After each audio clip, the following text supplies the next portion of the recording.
Ellen Smith, and I'm giving my speech for Professor Porter's class on how social media negatively affects our society.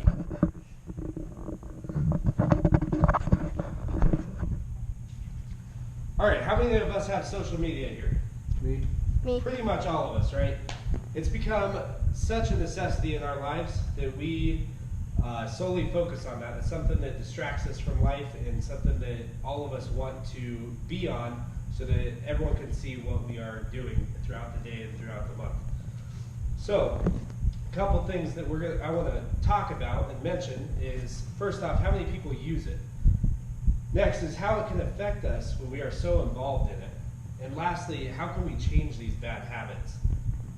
So first off, how many people do you think use social media today? Well, it's pretty crazy. According to Jim Whiting's Issues in the Digital Age, Facebook actually has 550 million users. Also, Twitter has 200 million. And both of these sites, among other social media sites, are rising very rapidly.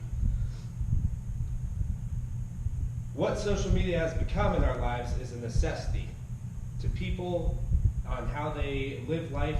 That's where they post everything and let people know about how they're doing. It's become beyond what it was meant to be. In our generation, it should be something that's frowned upon to focus all of our time on social media. We should be going out and hanging out with friends as opposed to talking with friends on social media. So that brings up my next question is, how much do you think social media has grown over the years? And a report that was taken by the Pew Internet and American Life Project shows that adults ages 18 to 29 that have ever used internet also have at least one social media site. This has grown from 67% to 86% from May 2008 to 2010, which is an increase of almost 28%. Now, people a little bit older, ages 30 to 49, this has increased by 150%. Ages 50 to 64, 325%.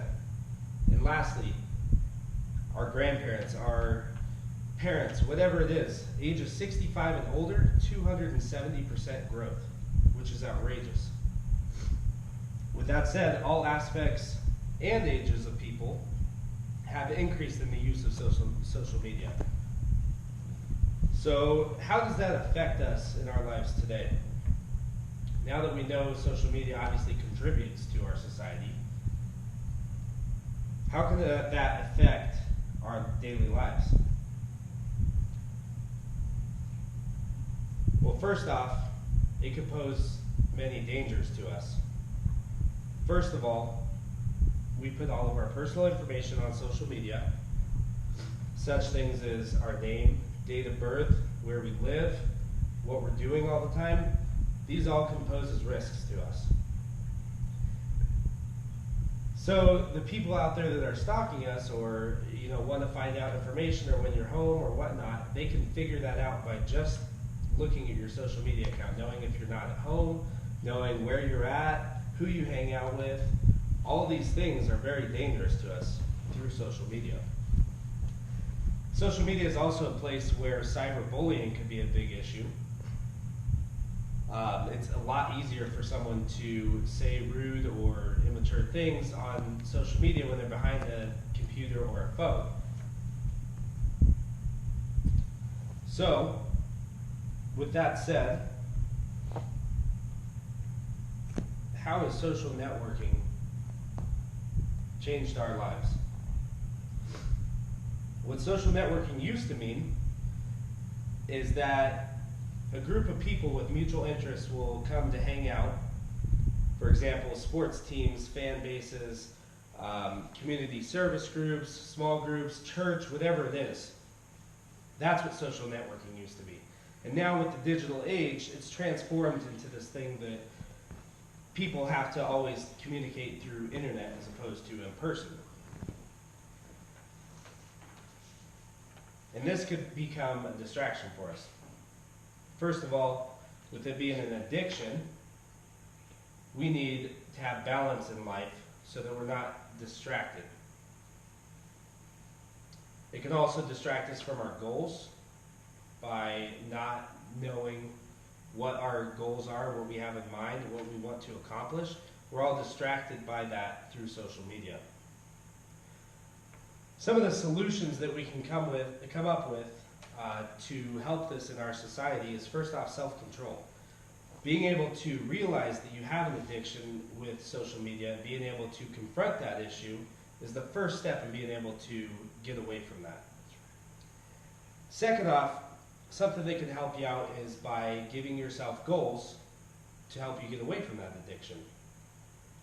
Things like check it only once during the day, delete some social media accounts, force yourself to stay off of it, and do something else to take its place.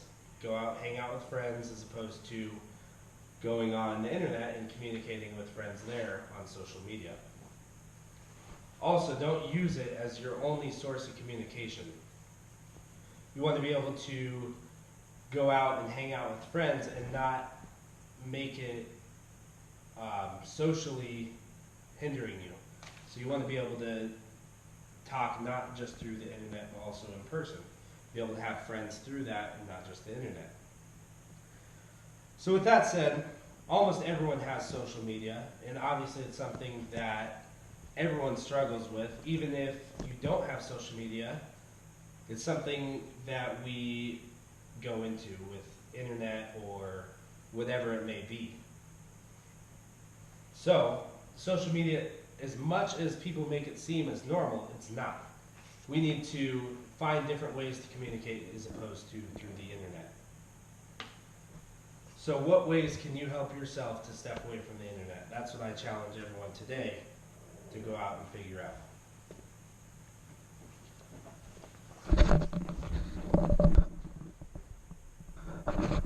Thank you.